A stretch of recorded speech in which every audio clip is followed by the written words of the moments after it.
안녕하세요. 에세이 작가를 꿈꾸고 있는 아기 궁딩입니다.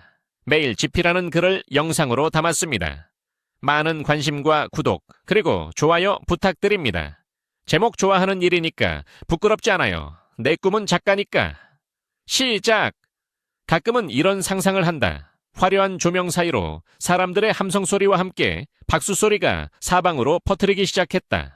조명 타워에 달린 조명 위로 은은하고 강렬한 불빛이 무대 전체를 감싸기 시작했다. 박수갈채가 줄어들자 180cm의 키의 블랙 슈트가 어울리는 남성이 경쾌한 소리와 함께 무대 위로 올랐다. 무대 위로 올라선 그는 손에 쥐고 있는 마이크를 입으로 옮겼다. 그러자 어깨에 힘을 주고는 큰 소리로 외쳤다.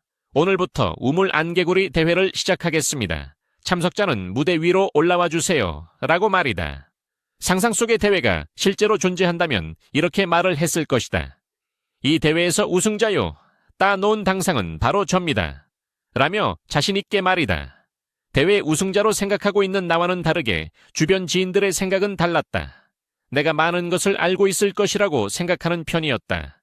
만일 누군가가 질문을 한다면 안경을 치켜 세우고는 손을 책상에 가볍게 올리며 입을 연다. 엑셀에서 결과를 얻으려면요. 이 서식을 사용하는 것이 좋습니다. 결과 값이 보이시나요? 이렇게 하시면 됩니다. 어렵지 않죠? 처럼 자신있게 말한다. 실상은 그렇지 않았다. 게임기에 대한 정보나 소프트웨어 설정, 그리고 업무 지식만이 내가 아는 전부였었다.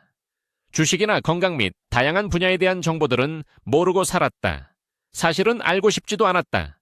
그런데 퇴사를 고민하고 지인을 만난 이후로 바람을 뚫고 빠른 속도로 총알 하나가 머리를 관통했다.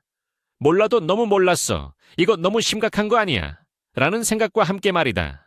이후부터 보다 많은 사람을 만나고 싶었다. 쇠사슬로 함께 묶여있는 세상을 향한 문을 열고 싶은 마음이 굴뚝 같았다. 그렇게 시작된 생각은 온라인 커뮤니티의 회원을 시작으로 다양한 게임기 리뷰로 잘 알려진 유튜버와의 만남으로 이어졌다. 중간 유튜버를 알게 된 것은 2년 전이었다. 그 시기에 온라인 커뮤니티의 매니저로 활동을 하고 있었다. 그런데 이따금 동일한 닉네임의 유저가 카페를 방문하는 것을 회원 목록을 보며 알 수 있었다. 그래서 아무 생각 없이 스텝이 있는 톡방에 글을 남겼다. 우리 카페에 유튜버 계시나 봐요. 라고 말이다. 그러자 스텝 한 명이 웃는 이모티콘을 보내며 이런 말을 했었다. 형, 제가 그분 잘 아는데 원하시면 소개해드릴게요. 말씀만 하세요. 라고 대답했다.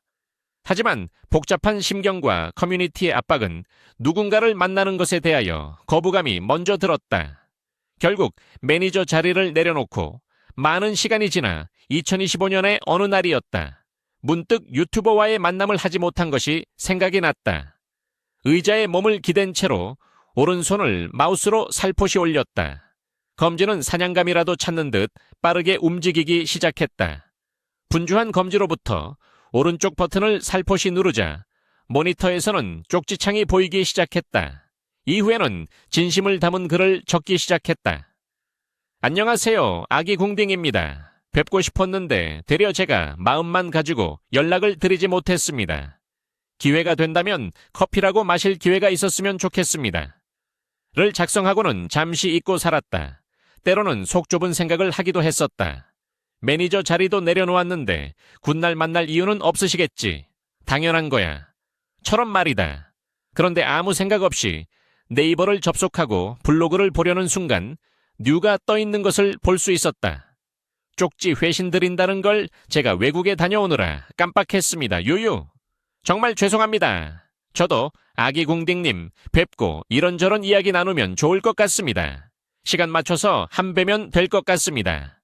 끝. 시간은 중요치 않았다. 만날 기회만 있다면 말이다. 다행스럽게도 쪽지와 함께 전화번호를 받을 수 있었다. 그렇게 대화는 카카오톡으로 시작되었고 기회만 된다면 그 주에라도 만나고 싶었지만 급할 이유는 없었다. 결국 그의 결정에 따라 다음 주로 약속을 잡고는 메시지를 끝냈다. 집으로부터 흥얼거리며 흰색 운동화를 신고 있는 발은 피아노의 운율에 박자를 타듯 흥겹게 걷기 시작했다. 위로 올려보니 크고 작은 하얀 구름들이 파란 공간을 헤엄치고 있었다. 신기하게도 나머지 절반은 울상을 짓고 있는 듯한 먹구름이 자리를 차지하고 있었다. 주말인데도 10시 반의 기차는 많은 사람들도 붐비기 시작했다. 전날 피곤하다는 이유로 마무리하지 못한 영어를 중얼거리다 보니 어느새 약속 장소에 도착했다. 그리고 만나기로 한 카페에서 영상으로만 봤던 유튜버를 보게 되었다. 안녕하세요. 아기 궁뎅입니다. 소식만 들었는데 이렇게 허락해 주셔서 진심으로 감사합니다. 라고 말을 전했고 웃으면서 그는 악수를 청하고 근처의 식당으로 발걸음을 옮겼다. 밥을 먹고 나서는 근처의 카페에 들려 온라인 커뮤니티부터 시작하여 서로의 근황에 대한 이야기를 나누게 되었다. 대화가 익어갈 무렵 그는 내게 요즘은 뭘 하고 지내세요? 라고 말을 전했다. 고민할 필요가 없었다. 요즘은 블로그 시작했습니다. 라고 말하며 입을 다시 열었다. 퇴사를 고민한 이후에 글을 쓰기 시작했어요. 그런데 쓰다 보니 쓰는 자체가 행복했습니다. 그래서 꿈이 작가가 되었습니다. 라고 말이다. 지금 생각해보면 부끄러울 수도 있었지만 망설임은 전혀 없었던 것 같다. 그만큼 적는 이 순간까지도 행복하고 남들에게 보여주는 것이 부끄럽지 않기 때문이다. 이후에 그로부터 좋은 아이디어를 얻는 순간마다 양해를 구하며 엄지손가락은 뒤에서 호랑이가 쫓아오는 마냥 빠르게 타이핑을 시작했고 아이디어를 입력할 수 있었다. 집에 돌아오는 길에 문득 이런 생각이 들었다. 만일 내가 유튜버와의 만남이 현재가 아니라 커뮤니티를 관리하는 시절이었다면 대화의 주제가 어땠을까? 라는 생각이 들었다. 또한 삶에 대한 진지한 이야기를 나눌 수 있었을까? 어깨에 힘이 잔뜩 들어 대등한 관계라고 우쭐하지 않았을까? 라는 생각의 변화도 있었다. 그와의 만남에서 세상이 변한 것은 아니다. 그러나 바라보는 세상은 어제보다 더 넓어졌다고 확신할 수 있다. 만일 이런 시도가 없었더라면 하루의 가치가 지금과 같았을까 싶다. 만일 이 글을 보고 있는 누군가가 있다면, 그리고 망설이는 무엇인가가 있다면 전달하고 싶은 말이 있다. 막상 시작해보면 어렵지 않습니다. 한 걸음만 같이 걸어봐요.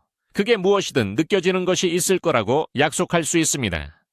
오늘의 저처럼 말이죠. 그리고 난 어제와 같이 계속해서 글을 써 내려간다.